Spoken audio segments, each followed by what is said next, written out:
భారతదేశాన్ని చైనాని ఇప్పుడు ట్రంప్ మళ్ళీ బెదిరిస్తున్నాడు. 500% టారిఫ్లు వేస్తామని. వాడిదంతా ఆ పెత్తందారీ ధోరణి పోవట్లేదు. తెల్లతోలు బుద్ధులు పోవట్లేదు. రష్యా నుండి ఆయిల్ కొనుక్కుంటే దానికి శిక్షిస్తాడట.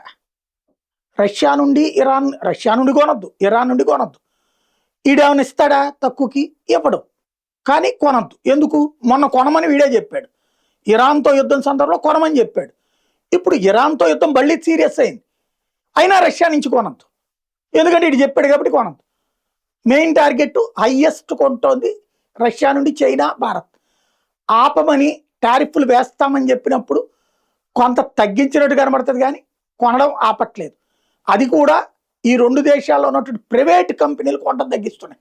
ఎందుకంటే వాళ్ళ నిధులు, వాళ్ళ బ్యాంక్ అకౌంట్స్ యూరప్ దేశాల్లో, అమెరికాలో ఉంటాయి.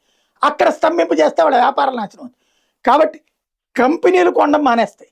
ప్రభుత్వాలుగా భారత్ కొనడం మానట్లా, అటు చైనా కొనడం మానట్లేదు. ఇప్పుడు మళ్ళీ బెదిరిస్తున్నాడు.